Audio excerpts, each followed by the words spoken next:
banda et kota na frigo na parlement. Double nationalité. Lokola et frappa qui bango bato bazala qui na parlement. Bazala qui na 2-3 nationalités. Balobi o moratoire. Botia yango wana. Ndeko Charlie mboka ekokyo kenda liboso ndengwana te parce que constitution et lobby motu nyonso tozali sur le même pied d'égalité. Merci Ndeko Zuzi, merci Nabino Banso. Bo landaka télé 7 bo yebi ete bitumba tozali ko bunda zali bitumba ete congolais sosola ete moto moko te ako libérer Congo. Congo biso moko bana Congo nde to ko libérer yango, ko libérer yango ça veut dire to ko longwana kati na boumbo tozali lelo boumbo amakanisi un esprit toza bloqué na makamno toza bloqué pour le enseignement, agriculture, développement dans l'ensemble et na Congo et sengeli bana Congo bazar. Pambate, moi, na école mboka muswa koya ko sale la Congo te po congolais alia. Donc si nous ne prenons pas garde, nous allons travailler pour la perte na biso moko. Voilà, moi ma quantité de na ngomo kona lelo, to kokuta na bino na mikolo koya, botika la malamu, merci de konzuzi, merci na bino banso, to kokuta na émission koya, merci. Merci. Congo na biso Congo 47 ans ya libanda, to sali ninyo Congo Bongisi ninyo Congo na biso boka etonda kita. Oh Congo Congo na biso Congo 47 ans ya libanda tosali ninyo Congo Bongisi ninyo Congo na biso boka etonda kita.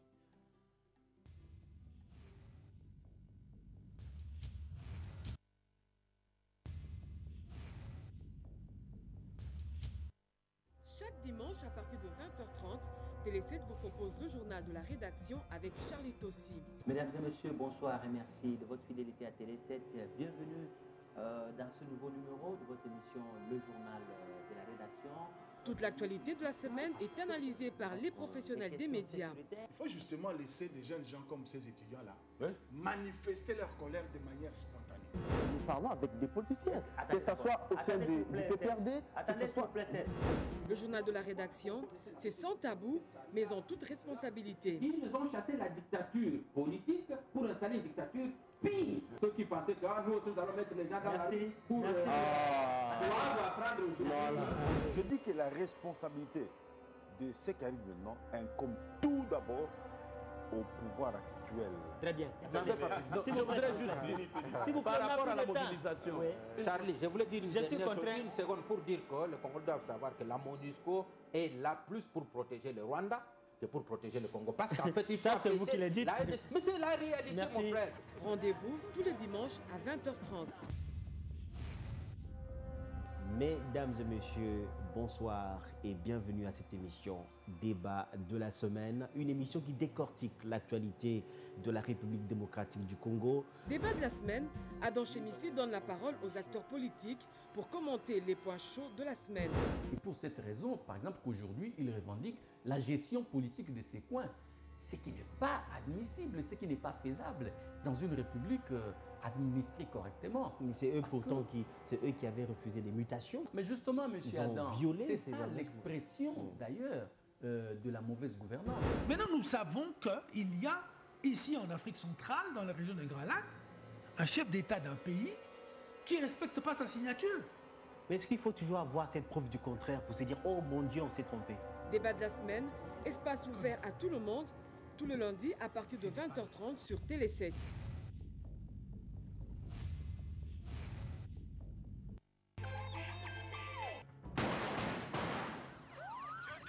J'estime indispensable que vous alliez voir de l'intérieur à quoi ressemble une cellule. Il faut que je voie un type, un nommé Lincoln Burroughs. Il a tué le frère de la vice-présidente. Pourquoi tu tiens tellement à voir Burroughs? Parce que c'est mon frère. Je vais te sortir d'ici. C'est impossible. Pas si on a conçu les plans des bâtiments. Tu connais les plans par cœur. Mieux que ça. Je les ai toujours sur moi. Prison Break, nouvelle série sur Télé 7.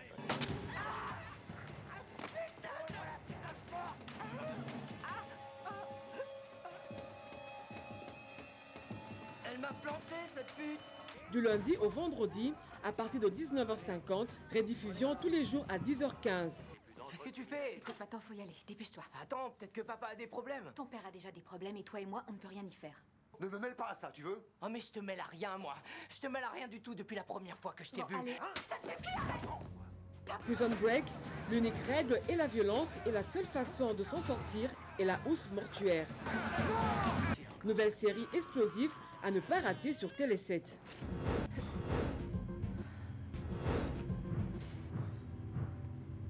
Il y avait un risque que ça marche pas. C'est pas grave. On va continuer d'avancer, on va trouver une autre sortie.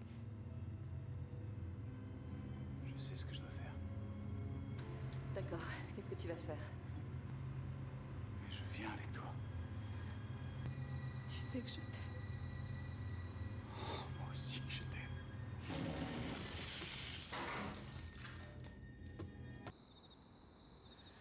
Sarah, où est Michael?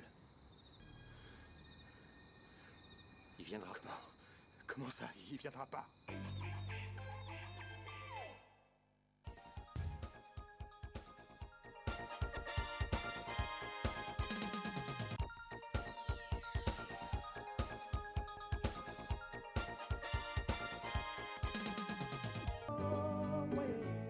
J'ai demandé à Dieu qu'il protège notre peuple et qu'il éclaire tous ses dirigeants. La masse qui nous attend demain, cette masse demande autre chose que le bien de vote aujourd'hui. C'est le pain, c'est le progrès. Il faut que nous puissions construire cette nation. Frantz Fanon ne disait-il pas que l'Afrique a la forme d'un revolver dont la gâchette est placée au Zaïre? Car la libération du Zaïre représente la possibilité pour tous les autres pays d'Afrique de pouvoir enfin se développer. Qu'en dépit de complots visant sa déstabilisation et sa balkanisation, la République démocratique du Congo demeure unie dans ses frontières de 1960.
Merci de rejoindre la télé républicaine pour vous informer dialogue national, l'opinion congolaise veut faire entendre sa voix. Certains Kinois, vous allez les entendre dans cette édition, insistent sur la neutralité du médiateur à désigner pour la tenue de ce dialogue.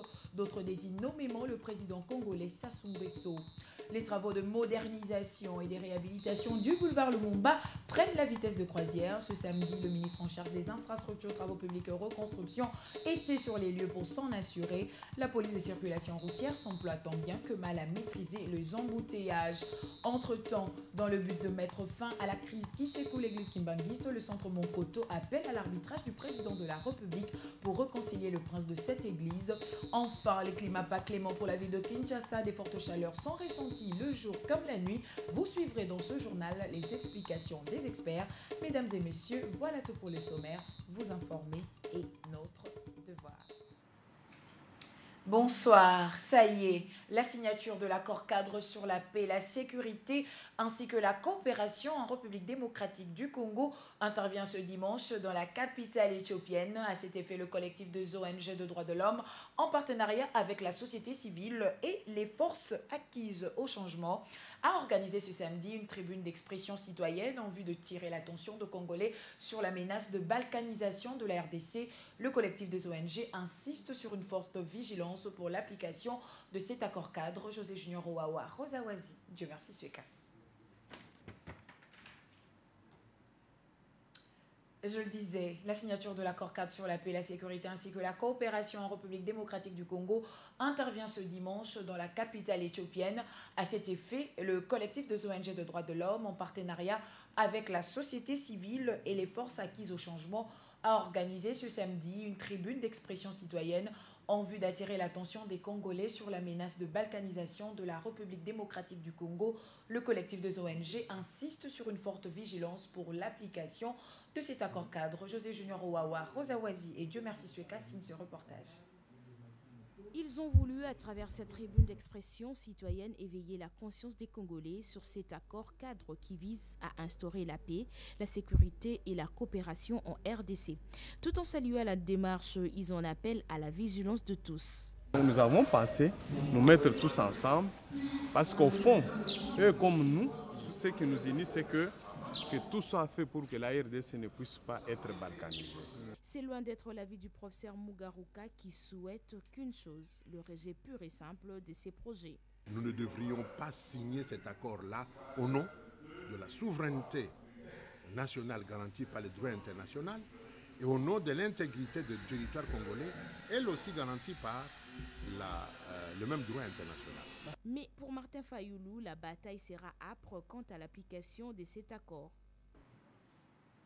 On en vient au dialogue pour la consultation nationale. Les présidents de la Chambre basse du Parlement multiplient ces consultations en vue de faire adhérer une bonne partie des forces politiques et sociales du pays à la tenue du dialogue national. Ce samedi, dans son cabinet de travail au Palais du Peuple, Aubin Minakou Ndjalanjoko a échangé avec le groupe parlementaire du Renouveau sur le bien fondé de ce forum. Oscar Bakandoa. Pas de répit pour Aubin Minakou, le président de la Chambre basse du Parlement et secrétaire général de la majorité présidentielle. L'homme a une mission, celle de faire adhérer tout le monde à l'idée de la tenue du dialogue national. Avec le délégué du groupe parlementaire du Renouveau, les échanges portent sur le bien fondé de ce forum. Notre groupe parlementaire, le GPR, est venu le voir pour lui faire part aussi de nos propositions, de ce que nous pensons de ces concertations pour que ça se déroule dans de bonnes conditions et pour le bonheur du peuple congolais. Nous avons échangé avec le président de l'Assemblée. Lui aussi nous a donné quelques pistes de solutions par rapport à ça. Que tout se fera dans le cadre institutionnel puisqu'il n'y a pas de problème institutionnel. Au terme de ces consultations, dont le calendrier n'est toujours pas connu, Aubin Minakou devra présenter son rapport à l'initiateur du cadre de concertation. Et toujours dans le même cadre, les Kinois commentent à leur façon la tenue de ce dialogue national. Pour certaines personnes interrogées par Mayamboya Chilumba, les médiateurs devraient être quelqu'un de neutre. Sa nationalité ne revêt aucune importance capitale à leurs yeux. D'autres estiment que le président de la République sœur du Congo-Brazzaville répondrait aux critères pour la médiation. Au choix de l'oiseau rare qui fera l'unanimité de tous les Congolais. Ceux qui souhaitent les choix nationaux sont explicites sur la qualité de la personnalité, car le linge sale se lave en famille, loin des regards étrangers. La médiation doit être une médiation congolaise, n'est-ce pas? Quand on parle d'un médiateur, cela ne signifie pas une simple personne, une personnalité. Ça peut être un groupe de personnalités, n'est-ce pas, qui fait cette médiation-là. Et nous estimons aussi que ce groupe de personnalités doivent être un groupe de personnalités neutres. Dont les penchants ne se manifestent pas clairement qu'il est de gauche ou de droite. C'est pour que le résultat qui en sortira puisse être accepté par tous. D'autres, par contre, préfèrent une médiation étrangère capable de mettre tout le monde autour d'une table sans complexe. Rien n'empêche, on prend Denis Sassou Nguesso, on ajoute quelques cadres, on peut aussi trouver quelques personnalités de notre pays. Ils vont former un groupe pour que les groupes-là puissent diriger le dialogue de notre pays. En dehors du contenu de ce dialogue national qui inquiète les Kinois, s'ajoute aussi la manière dont les négociations nationales devront être menées. Le décor se met petit à petit en place pour la tenue de la concertation nationale ou, si vous le voulez, dialogue, le choix et l'identité du médiateur peinent à faire unanimité, pendant que certains penchent pour raison de neutralité et d'équité pour une consultation étrangère. D'autres, par contre, préconisent une médiation nationale, mais le gouvernement s'interdit de faire appel à un médiateur étranger. Commentaire de la rédaction, sous la voix d'Oscar Bakandoa. Pour lever tout équivoque, le gouvernement a donné de la voix. Lambert Mende Omalanga a décliné ce qu'il faudrait désormais considérer comme la position officielle du gouvernement. Selon lui, le gouvernement n'est pas favorable à une médiation étrangère à cette concertation nationale. Ainsi, pour le porte-parole du gouvernement, il ne sera pas question de revoir l'ordre institutionnel actuel ni de se partager un quelconque pouvoir. Ce qui n'est pas de l'avis de certains partis de l'opposition, tels que l'UNC de Vital Kamerhe, l'UFC de Léon Kengo Adondo ou le MLC de Jean-Pierre Bemba, de même que certaines organisations de la société civile qui plaident pour une médiation étrangère. Contrairement à la position défendue par Lambert Mende, l'UFC souhaiterait que l'ordre du jour passe au peigne fin l'ensemble des problèmes, la légitimité des institutions, le système électoral, l'armée et la justice. Autant que les autres partis politiques, l'UFC réclame que ce dialogue ait lieu au Congo-Brazzaville avec la facilitation du président Denis Sassou Nguesso. Quant aux autres partis politiques de l'opposition, ils ont clairement réservé un avis de non-recevoir à ce dialogue. C'est le cas de l'UDPS. Sans sourciller, le parti de Etienne Tshisekedi exclut sa participation à ce dialogue, alimentant la polémique sur la crédibilité et surtout le contenu exact du Forum national. Les perspectives de la tenue de cette concertation nationale s'annoncent donc difficiles. Plusieurs préalables conditionnent l'organisation de ce forum, appelé de tous ses voeux par le président de la République, pour notamment amener le peuple congolais à baliser, dans un élan de cohésion nationale, la voie pour bâtir un Congo plus beau qu'avant. Le séminaire des directeurs des impôts de la Direction générale des impôts s'est clôturé ce samedi. 12 résolutions ont été prises pour permettre à cette régie financière d'atteindre les assignations budgétaires fixées par le gouvernement pour l'exercice 2013, mais aussi comment combattre la fraude fiscale ainsi que la corruption. Une occasion pour Dieudonné Lokadi-Monga, directeur général de la DGI, de rassurer que sa régie financière mettra toutes ses batteries en marche pour dédoubler les recettes comme souhaité par le gouvernement. C'était à l'hôtel Memling à Gombe, comme le dit Nadine Ngoussou. Ce séminaire aura permis aux directeurs des impôts d'évaluer la réalisation des prévisions de recettes de l'exercice 2012. Ils ont aussi identifié les nouveaux défis à relever avant de proposer des stratégies et actions pouvant permettre à la DGI d'atteindre les assignations budgétaires de l'exercice 2013. Les séminaristes ont pris 12 résolutions, entre autres l'engagement en matière de répartition des assignations de recettes de l'exercice 2013 et l'engagement en matière de la lutte contre la fraude et la corruption. Satisfait du travail abattu par ces agents, Dieudonné Lokadi rassure. Notre objectif est de pouvoir répondre aux attentes de la hiérarchie. Nous travaillons pour atteindre l'objectif des assignations qui ont été fixées. Le vice-ministre des Finances reste convaincu que le contrat signé devrait être considéré comme une référence pour les agents et cadres de la DGI. Notez que l'essentiel des résolutions prises rencontre effectivement la préoccupation du gouvernement de voir la Direction générale des impôts atteindre en 2013 l'objectif de doublement des recettes réalisées en 2012 à travers notamment la lutte contre la fraude, la corruption et autres antivaleurs que votre programme d'activité a pris en compte pour consolider ces activités de l'année en cours. Le contrat d'objectifs et de moyens que le personnel de la DGI endosse donne à chacun d'eux l'obligation de travailler dans le sens de permettre à cette régie financière d'atteindre les assignations fixées par le gouvernement. Dans les secteurs de l'agriculture, la République démocratique du Congo prend la tête de la commission régionale de pêche du Golfe de Guinée. À travers le ministre de l'Agriculture et Développement rural, la RDC promet de s'investir dans les secteurs de l'agriculture et de la pêche dans la sous-région. La cérémonie de passation des pouvoirs est intervenue ce samedi à Kinshasa à l'ouverture de la session ordinaire du Conseil des ministres de la COREP. Nadine Lengbos. Les ministres de la Commission régionale de pêche du Golfe de Guinée, venus de tous les coins de la sous-région, vont statuer sur les nouvelles orientations pour permettre la poursuite du processus de redynamisation de leur structure. Le président sortant de cette organisation sollicite l'implication de tous pour développer la COREP. L'évaluation et la caractérisation des ressources halieutiques, le renforcement des capacités de gouvernance nationale et régionale du secteur des pêches, le renforcement des capacités opérationnelles. Le président entrant Jean Chrysostome Vahamouti est persuadé que ce cadre qui réunit les ministres de la sous-région n'est pas un simple cadre d'échange.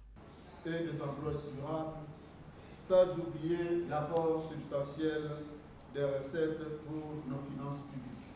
Des recommandations sont attendues à la clôture de cette 8e session du Conseil de ministres en charge de l'agriculture, pêche et élevage pour promouvoir ce secteur.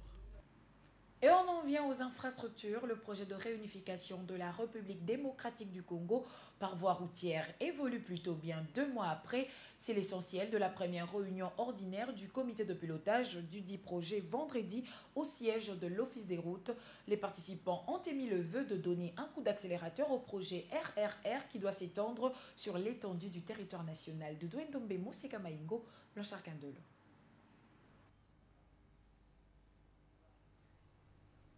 Les routes font partie des facteurs clés sur lesquels repose le développement d'un pays.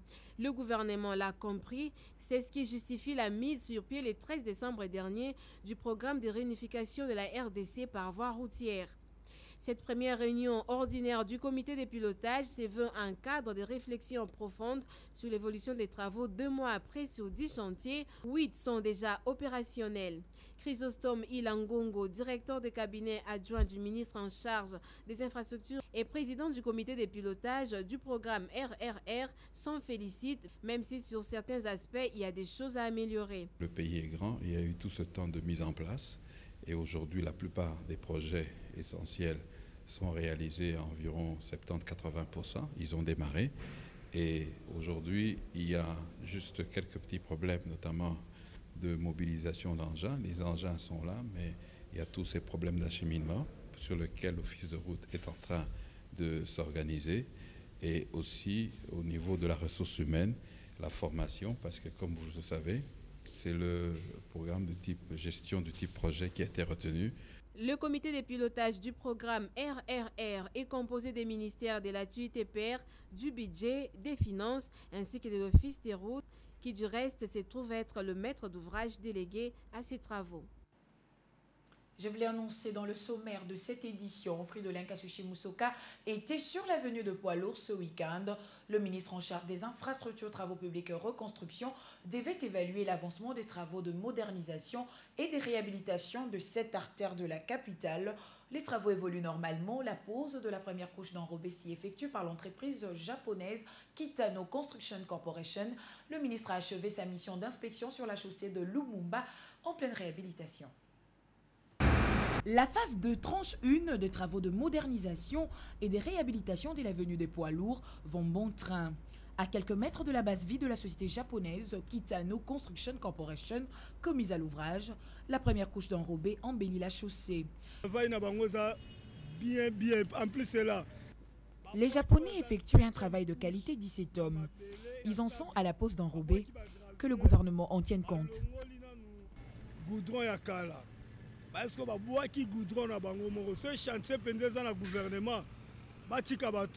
Fridolin Kassushi-Musoka et sa suite sont émerveillés devant la qualité de l'ouvrage. Le ministre, ayant les infrastructures, travaux publics et reconstruction dans ses attributions, voit en cet élan amorcé la détermination de toutes les parties à respecter le délai. Présent lors de cette inspection, Benjamin Wengabasubi, directeur général ad intérim de l'Office de voirie et drainage, lui également admire l'ouvrage. Dès que ces travaux sont terminés, le grand boulevard Lumumba sera dégagé. Une bonne partie du trafic va être orientée sur poids lourds et les Quinoises et Quinois vont vivre une circulation aisée étant donné que la voirie est un réseau maillé. La délégation poursuit la tournée sur les lots 2 et 3 du boulevard Lumumba, où CREC 7 et CREC 8 exécutent les travaux sur la chaussée sous la supervision de l'Agence congolaise des grands travaux.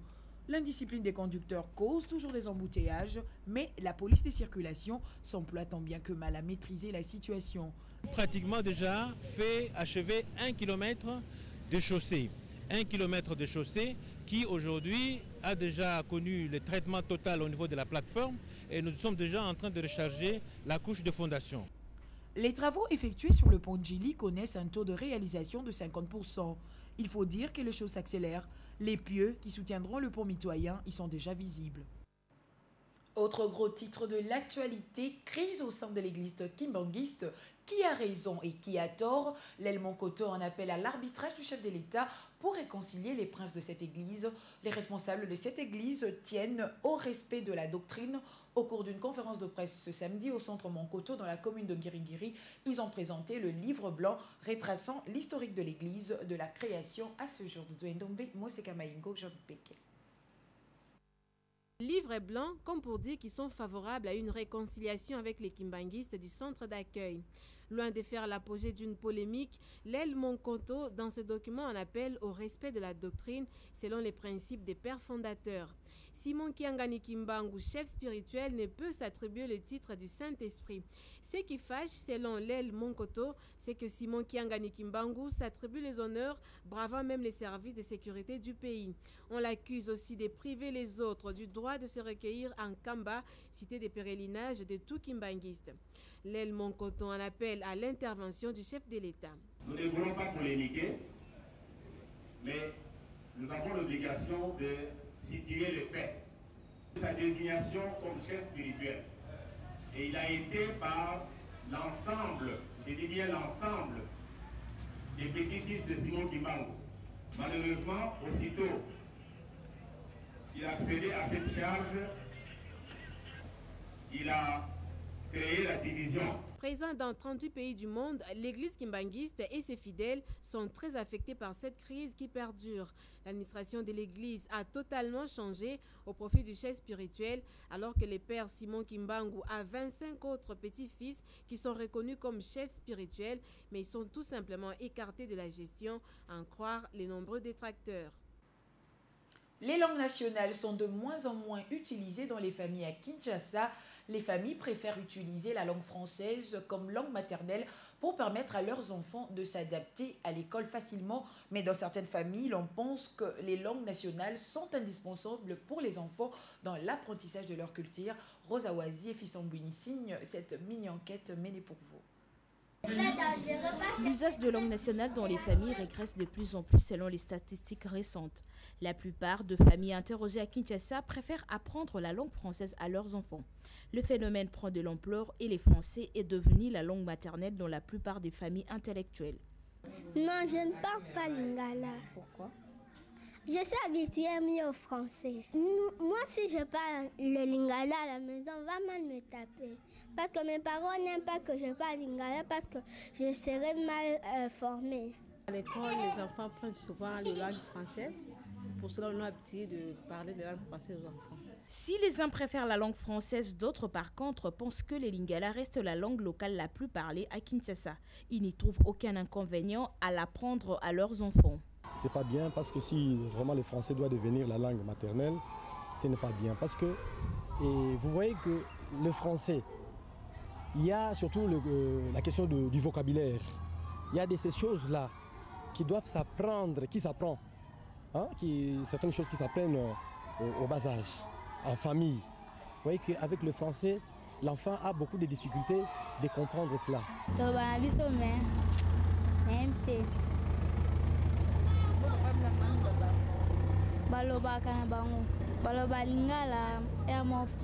Au niveau des écoles, le gouvernement, par l'entremise du ministère de l'enseignement primaire, secondaire et professionnel à travers son programme École et langue, vient de mettre en place une branche consacrée à l'apprentissage des langues nationales. Cette décision est respectée dans les écoles comme c'est le cas ici à l'épée à Bokolo. Il faut que les enfants sachent la langue nationale. Non, ça ne complique pas les enfants, ils n'ont pas de difficultés. Je vois qu'il y a une certaine régression. On néglige un peu la langue nationale. Mais les autorités de l'EPSP voudraient encore relancer ce qu'il y avait, cela 20 ans, où on parlait l'enseignement en langue nationale. Visiblement, l'usage de langue nationale régresse malgré les recours à un français approximatif par les enfants pour la communication en famille. Quoi qu'il en soit, les 4 langues nationales demeurent le socle de la culture congolaise. Elles ne doivent jamais disparaître. Il fait très chaud ces derniers jours à Kinshasa. La pollution atmosphérique ainsi que d'autres facteurs liés au changement climatique sont à la base des fortes chaleurs que la population quinoise subit depuis les débuts de l'année. Les affirmations sont du directeur technique du centre météorologique Wakuma Vakala. Notre équipe de reportage a également interviewé un médecin qui nous donne les conséquences de cette chaleur sur le plan sanitaire. Christopher Kamanda, Roselyne Martin Gandoubouyamba et Job Peke. La canicule et la hausse des températures sont causées, à en croire Wakuma Vakala, directeur technique au service météorologique, par la pollution atmosphérique avec d'autres facteurs liés au bouleversement climatique. C'est à partir du 4 janvier, disons c'est le 4 janvier, où la Terre occupe la position la plus proche du Soleil. Bon, la deuxième raison aussi, nous pouvons parler de changement de l'environnement.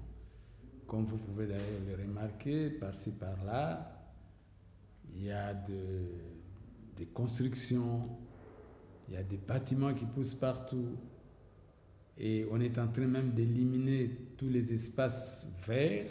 La troisième raison, je peux même dire qu'il y a aussi la variabilité climatique, pour ne pas dire même changement climatique. Et notre pays, la RDC, ne fait pas exception. Et dans cette dynamique-là de changement climatique. Les conditions climatiques extrêmes pendant cette période constituent une grave menace pour les populations. Contrairement à d'autres pays, le danger est resté longtemps ignoré sur le plan scientifique. Et quel impact ces hausses de températures ont sur les plans sanitaires à Kinshasa? Des gens qui souffrent de l'hypertension, des diabétiques, ainsi de suite. Ces personnes-là, cette élévation cette situation de chaleur va entraîner une perturbation au niveau de la pression artérielle. Ça va aggraver la déshydratation. Et quand ça aggrave la déshydratation comme ça, ça va soit aggraver une insuffisance rénale et comme conséquence une augmentation de mortalité pour ces patients. Les personnes âgées, elles ont perdu la notion de soif. Et du coup, ils vont être rapidement déshydratés. Dans le secteur météorologique, sur le plan sanitaire, la société congolaise, dans son ensemble, est tardive et inadaptée. Les températures de ces derniers temps atteignent 38 degrés et une augmentation de 1,7 degré de chaleur. Le cardiologue fournit ces quelques recommandations. Il faut demander à la population d'acheter des ventilateurs, des climatiseurs, ainsi de suite. Ceux qui sont malades, de plus consulter le médecin pour des conseils. Hausse des températures et la chaleur nocturne ne permettent pas à l'homme de récupérer l'énergie gaspillée la journée, surtout ceux qui appliquent les produits hydratants sur les corps. Et c'est la fin de cette édition. Merci à vous tous de votre aimable attention. Retrouvez le reste de l'actualité sur www.lepotentielonline.com. Carmel Placide Kanza vous donne rendez-vous demain à 13h pour la grande édition de la mi-journée. Je vous retrouve à 19h sur la même chaîne. Au revoir.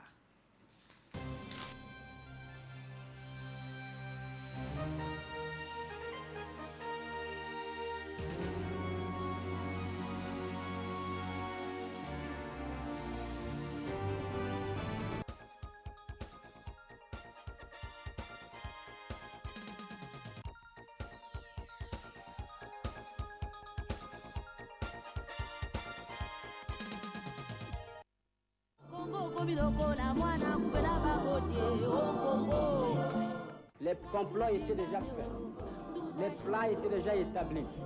C'est d'imposer un gouvernement contre la volonté du peuple. La Belgique désire balkaniser ce pays. L'éclatement du Congo, c'est demain. Nous devons marcher à fond, même conclure des accords avec le diable pour refaire l'unité du Congo. Rien à faire. Le Congo restera un et indivisible. Puis de complot visant sa déstabilisation et sa balkanisation. La République démocratique du Congo demeure unie dans ses frontières de 1960.